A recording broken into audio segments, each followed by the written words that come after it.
You too.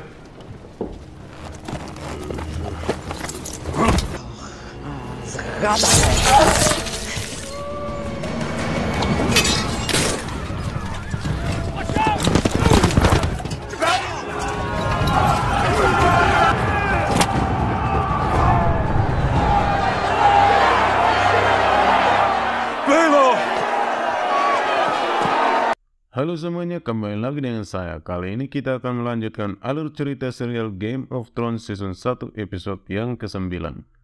Di episode ke-9 ini kita semakin dibuat penasaran bagaimanakah kelanjutan dari peperangan yang dihadapi oleh Robb melawan Lannister. Tanpa lama-lama mari kita masuk di alur ceritanya. Let's go! Scene berawal di penjara King's Landing tempat Ned ditahan. Di scene tersebut memperlihatkan Lord Varys kembali mendatangi Ned Stark. Lord Varys datang untuk memberitahu kepada Ned bahwa Sansa berlutut memohon untuk kebebasannya, asalkan ia mau bersumpah setia kepada Raja Joffrey. Varys juga mengatakan bahwa anaknya Robb sedang bergerak ke selatan membawa pasukannya untuk membebaskan Ned. Lalu Varys juga datang membujuk Ned untuk bersumpah setia kepada Joffrey karena Lord Varys menginginkan kedamaian yang terjadi di kerajaan. Namun bujukan tersebut ditolak oleh Ned karena ia tidak mau bersumpah kepada keluarga kerajaan yang sudah mencoba membunuh anaknya. Ia juga mengatakan bahwa yang berhak atas takhta tersebut adalah Stannis Baratheon. You've seen better days, my lord. Another visit. Cersei knows you as a man. What of your daughter's life, my lord?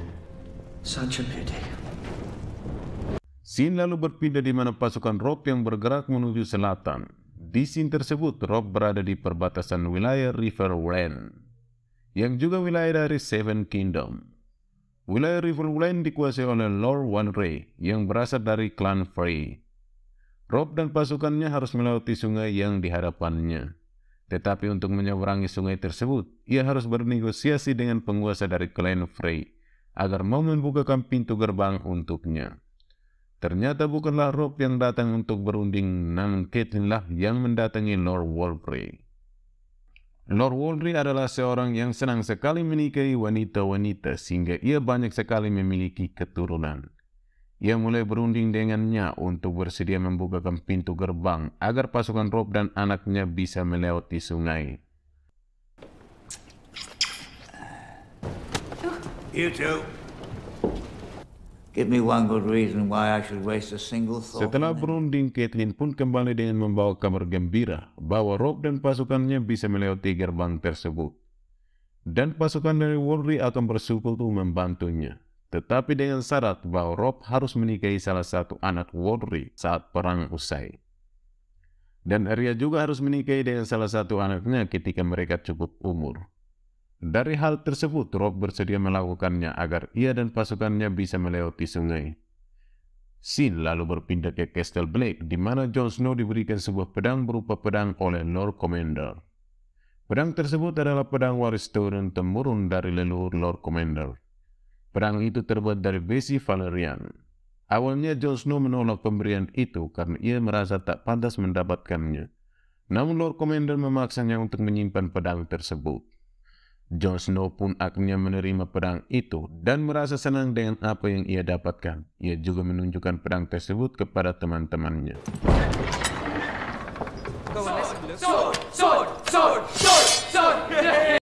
Lalu Jon Snow menghampiri Samuel yang sedang duduk.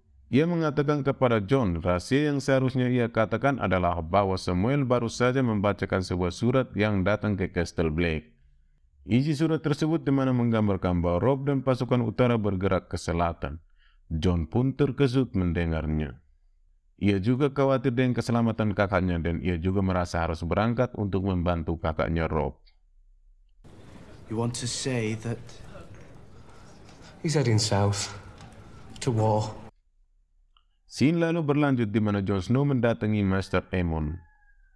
Maester Aemon memanggil Jon Snow untuk membantunya memberi makan burung-burung. Namun ternyata Maester Aemon memanggil Jon bukanlah bermaksud untuk itu saja. Ia menasihati Jon Snow agar segera memilih pilihannya untuk tetap tinggal di Castle Black atau pergi menolong saudaranya. Maester Aemon juga memberitahu Jon bahwa siapakah dia sebenarnya. Ia adalah Aemon Targaryen, saudara dari kakek Daenerys Targaryen. Jon Snow pun terkejut mendengarnya bahwa Master Aemon adalah klan terakhir yang berada di Westeros yang masih hidup. I may be a bastard, but he is my father and Robb is my brother. Who are you? You must make that choice yourself. Scene lalu berpindah ke kisah Daenerys dan Dothraki. Di scene tersebut memperlihatkan di mana mereka berjalan kembali untuk menuju King's Landing. Namun di scene tersebut memperlihatkan di mana Drogo sedang sekarat akibat luka yang ia dapatkan di pertarungan sebelumnya.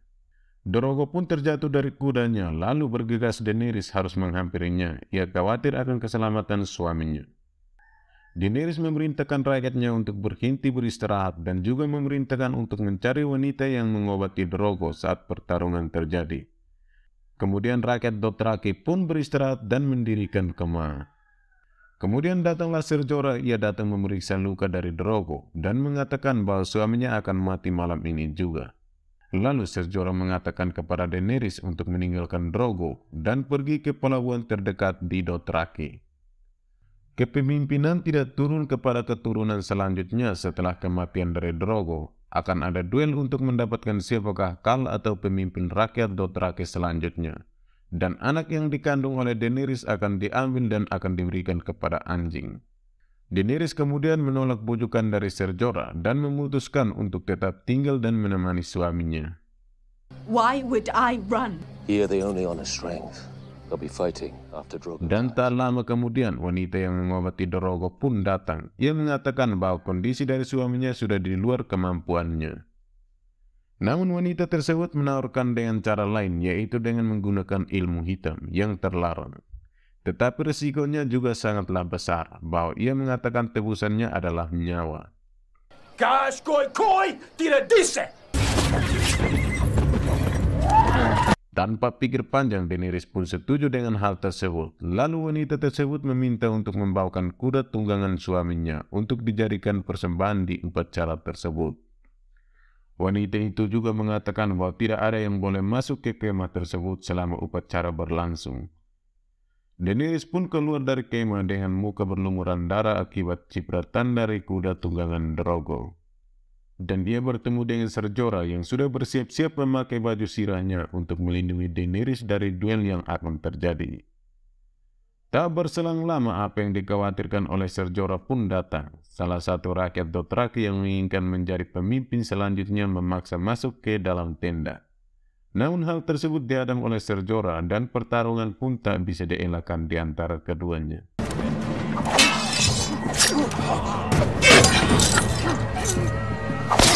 Tak butuh waktu lama bagi Ser Jorah, akhirnya pertarungan pun dimenangkan oleh Ser Jorah dan langsung mendatangi Daenerys yang sedang merintih kesakitan karena kandungannya. Ser Jorah juga memerintahkan pembantu Daenerys untuk memanggilkannya bidan. Namun ia mengatakan bahwa wanita yang sedang mengobati Drogo bisa membantu Daenerys. Tanpa pikir panjang, Ser Jorah pun membawa masuk Daenerys ke kemah tersebut. She can bring baby. I hear her say so. Kembali ke kisah Tyrion yang berada di kemah pasukan Lannister, ia datang menghampiri ayahnya yang sedang menyiapkan strategi perang bersama para pemimpin pasukan. Ayahnya mengatakan kepadanya bahwa Tyrion dan pasukan liarnya yang ia bawa bersamanya akan berada di garis paling depan.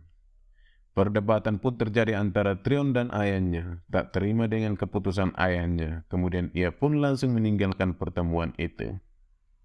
It appears I'm not hungry after all. Excuse me. Sesampai di kemah miliknya, ia bertemu dengan seorang pelacur wanita yang dibawa oleh Bronn. Karakter baru yang muncul dalam serial ini, ia bernama Shae. Tyrion lalu meminta Shae untuk selalu bersamanya dan melayaninya dengan imbalan keamanan dan emas. Dan Shae pun menerima tawaran tersebut.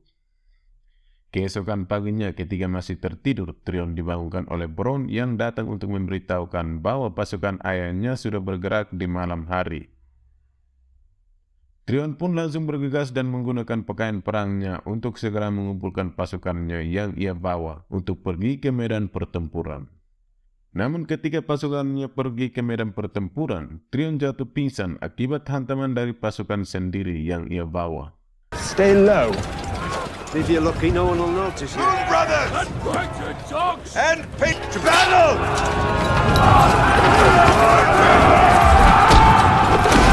Tyrion lalu terbang di atas gerobak yang membawanya. Ia terbang ketika perangnya telah usai. Ayahnya pun datang menghampirinya dan menanyakan keadaannya. Tyrion lalu bertanya kepada ayahnya, apakah kita memenangkan perang ini? Pasukan Lannister berhasil mengalahkan pasukan Winterfell. Ayahnya mengatakan bahwa mata-mata kita salah memperhitungkan jumlah pasukan Winterfell. Yang awalnya berawal dari 20.000 pasukan, ternyata hanya 2.000 pasukan. I hear we won. And where are they? Ternyata itu adalah strategi yang dijalankan oleh Robb dengan mengelabui pasukan Lannister. Robb malah berhasil membawa tawanan yang sangat penting di Winterfell. Ia berhasil menawan Jaime Lannister. Robb mengatakan kepada pasukan Winterfell bahwa dengan menawan Jaime belum bisa dikatakan kita menang perang. Karena misinya adalah untuk menyelamatkan ayahnya dan adik-adiknya. Kembali ke King's Landing di mana memperlihatkan Arya yang kelaparan dan menghampiri penjual roti untuk memberikannya makanan. Namun penjual tersebut malah mengusirnya. Hey, where's everyone going? What's happening? They're taking him to... Suara bel pun berbunyi dan orang-orang pun berlarian. Ternyata ayahnya Ned akan dibawa ke Seat of Baelor untuk mengakui kesalahannya. Benarlah ayahnya akan dibawa untuk mengakui kesalahannya di hadapan raja dan rakyatnya.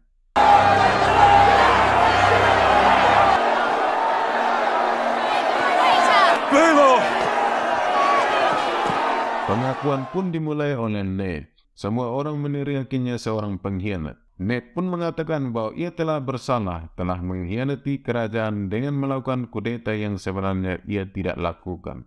Dan ia mengakui bahwa Joffrey lah yang berhak menerima takhta Iron Throne. By the grace of all the gods, Lord Joffrey Baratheon of the Seven Kingdoms is the one true heir to the Iron Throne. Namun bukannya mengampuni kesalahan dari Ned, Joffrey malah menjatuhi hukuman mati kepada Ned dan akhirnya hukuman mati pun tak bisa terelakkan dan Ned pun tewas. Dan film pun bersambung.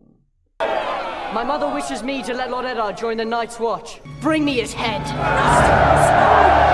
Oke guys, berakhir sudah episode ini. Makin penasaran nih bagaimana keadaan Sansa dan Arya setelah kematian dari ayahnya.